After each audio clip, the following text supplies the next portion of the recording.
హర్షం.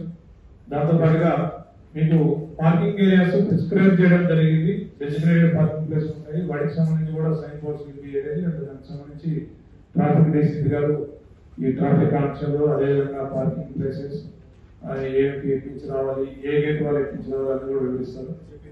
తర్వాత గేట్స్ అనేవి 3 గంటల ముందుగా ఓపెన్ చేయబడతాయి.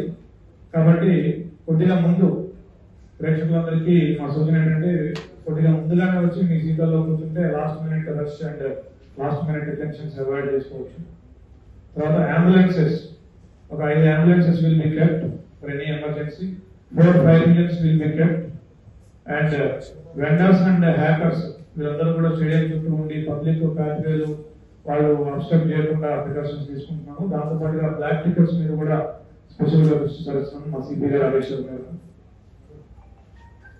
తర్వాత ఫిజికల్లీ ఛాలెంజ్ వ్యూయర్స్ కోసం గేట్ నెంబర్ 3 నుంచి స్పెషల్ గా సర్వీస్ ఎంట్రీ పాయింట్ వేయడం జరిగింది. వాళ్ళకి స్పెషల్ గా పార్కింగ్ స్లాట్స్ కూడా ఇవ్వడం జరిగింది.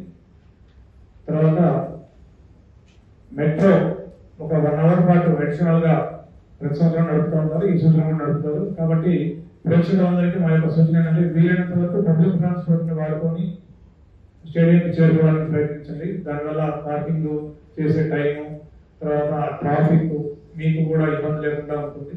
సో పార్కింగ్ ప్లేసెస్ కూడా లిమిటెడ్ ఉన్నాయి కాబట్టి మిగతా వాళ్ళకు కూడా ఇన్కన్వీనియన్స్ లేకుండా ఉంటుంది. తర్వాత ఈ సంవత్సరం ఇంకొక కొత్త మార్పు ఏంటంటే సీట్స్ కి నెంబరింగ్ ఇవ్వడం జరిగింది. అది ఒకసారి చూసుకోండి. సీట్స్ కి నెంబర్ ఇచ్చినాము, మీ టికెట్ లో ఒక నెంబర్ ఉంటుంది, సీట్స్ లో నెంబర్ ఆర్గనైజర్స్ ఇచ్చినారు. సో ఆ నెంబర్ మ్యాచ్ చేసుకుని కరెక్ట్ గేట్ లో ఎంట్రీ కావాలి, కరెక్ట్ స్టాండ్కి వెళ్ళాలి, కరెక్ట్ సీట్ లో కూర్చుంటే మీకు ఇబ్బంది ఉండదు, పక్క వాళ్ళకి కూడా ఇబ్బంది ఉండదు. నుంచి కూడా చెక్ పోస్ట్ పెట్టి ఈ వెహికల్ కూడా అలౌ చేయము. ఓన్లీ పాస్ హోల్డర్స్ ఉన్న వాళ్ళకి మాత్రమే ఈ లోపలికి అలౌ. ఇంత జనరల్ పబ్లిక్ ఈ 4 ప్లేస్లలో మాత్రమే పెయింట్ ఈజీగా DSL open place LSL building apartment దగ్గర మరియు వేరే దగ్గర అక్కడ పార్కింగ్ చేసుకోవాల్సి ఉంటుంది. ముఖ్యంగా పబ్లిక్ ఒక రిక్వెస్ట్, మ్యాచ్ రోజు చాలా మంది ఉంటారు, రోడ్డు పైన అడ్డు దాకా ఉంటారు, ట్రాఫిక్ స్లోగా ఉంటుంది. కాబట్టి వీలైనంత వరకు పబ్లిక్ ట్రాన్స్పోర్ట్ యూజ్ చేసుకోవాల్సిందిగా, మెట్రోలు బస్సులను యూజ్ చేసుకోవాల్సిందిగా కోరుతున్నాము. ఇండివిజువల్ వెహికల్స్ అందరూ తీసుకొని వస్తే అంత సరిపోయిన అందరికీ సరిపోయినంత పార్కింగ్ లేదు కాబట్టి లిమిటెడ్ పార్కింగ్ కాబట్టి దాన్ని దృష్టిలో పెట్టుకొని పబ్లిక్ ట్రాన్స్పోర్ట్ యూటిలైజ్ చేసుకోవాల్సిందిగా కోరుతున్నాం. Thank you.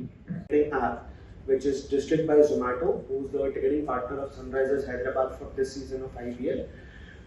They don't need to collect their physical tickets anymore starting the second game, which is Sunrisers Hyderabad versus Rajasthan Royals.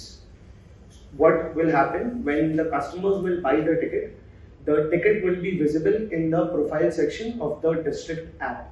That will be a digital ticket. The QR code will be locked until the match day, and we allow users to buy 4 tickets per transaction. So there will be 4 unique QR codes which will be generated for the users. So if I am buying 4 tickets, I can share 1 ticket each with one person. So I can share 1 ticket with WebHub. WebHub cannot share that ticket ahead with anyone else.